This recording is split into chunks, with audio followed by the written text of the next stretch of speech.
आज हम लोग एक बहुत ही इंटरेस्टिंग टॉपिक के बारे में बात करने वाले हैं। बहुत ही मजेदार टॉपिक है और काफी बार लोगों के दिमाग में ये चीज उठता भी है क्वेश्चन कि आखिर कोई भी ऑब्जेक्ट क्यों डूब जाती है और कोई ऑब्जेक्ट क्यों तैरती है। डूबने के पीछे का रीजन क्या है और तैरने के पीछे का रीजन क्या है। क्या करें हम ऐसा कि वो ऑब्जेक्ट तैरने लगे। आखिर जो चीजें डूब रही है उसमें ऐसा क्या कर दूं कि जिससे वो तैरने लगे। तो हेलो दोस्तों, नमस्कार, मैं हूं प्रकाश सर। आइए आज इस कॉन्सेप्ट को अच्छे से समझते हैं। तो सबसे पहले तो ये समझेंगे कि जब भी कोई ऑब्जेक्ट किसी पानी में डाला जाता है तो जब पानी में डालते हैं तो उस पर एक फोर्स लगता है।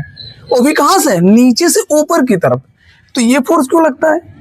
क्योंकि जब कोई ऑब्जेक्ट पानी में डाला जाता है तो जब पानी में डूबता है तो उस टाइम पे वो पानी को डिस्प्लेस करता है। पानी पे एक फोर्स लगाता है नीचे की तरफ। ऑब्जेक्ट पानी को दबाता है ना नीचे की तरफ। जब पानी में जाता है तो पानी भी उस पर एक रिएक्शनल फोर्स लगाती है ऊपर की तरफ। इस फोर्स को कहते हैं बॉयंट फोर्स। ठीक है। अब पॉइंट फोर्स जब ऑब्जेक्ट पे लगेगा तो ऑब्जेक्ट ऊपर की तरफ फोर्स लग रहा है, इसलिए ऑब्जेक्ट को ऊपर की तरफ ढकेलता है, जिसकी वजह से ऑब्जेक्ट तैरती है, उसको डूबने नहीं देता। तो कहोगे कि कुछ ऑब्जेक्ट डूब क्यों जाती हैं? भाई कुछ ऑब्जेक्ट डूब जाती हैं तो डूबने के पीछे का रीजन क्या है? कोई ऑब्जेक्ट क्यों डूब जाती है? और वहीं पर अगर हम शिप की बात करें तो शिप तो तैरता है। तो शिप क्यों तैरता है? तो भैया सबसे मेन रीजन क्या है उसका? जो भी वो पानी को डिस्प्लेस कर रहा है, कितना पानी को डिस्प्लेस कर रहा है। ठीक है।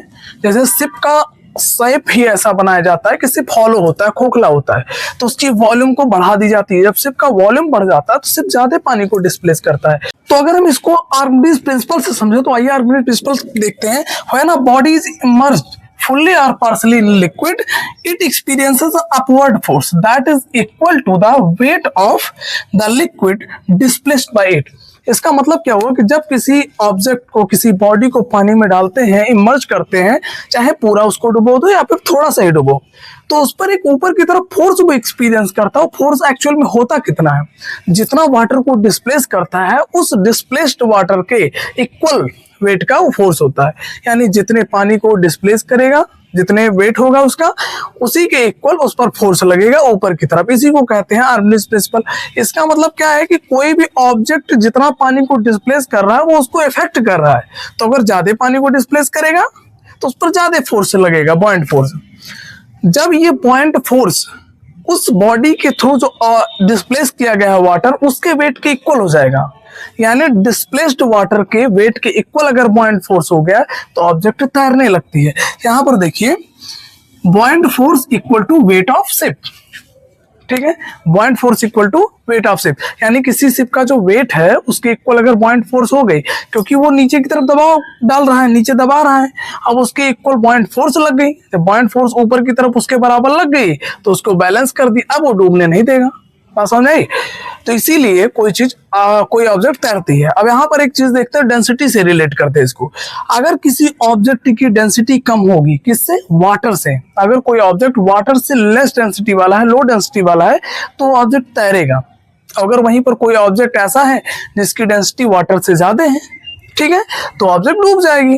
जैसे लकड़ी की डेंसिटी देखें, अगर वुड है और वुड की डेंसिटी, कई सारे ऐसे वुड हैं जिनकी डेंसिटी क्या होती है? वाटर से कम होती है, तो ऐसे ऑब्जेक्ट जो हैं वो तैरते रहते हैं। लेकिन वहीं पर अगर आयरन की देखें तो आयरन की डेंसिटी वाटर से ज्यादा होती है, काफी ज्यादा होती है, इसलिए आयरन क्या हो, डूब जाता है उसमें। अब आप बात करेंगे तो शिप भी तो भैया आयरन का बना होता है। हाँ, बना होता है शिप आयरन का, लेकिन शिप का शेप ऐसे देते हैं कि वो ज्यादा वाटर को डिस्प्लेस करता है। जब वाटर को डिस्प्लेस ज्यादा करेगा तो वहां पर बॉयंट फोर्स उसको एडजस्ट कर लेगा, बॉयंट फोर्स ज्यादा लगेगा।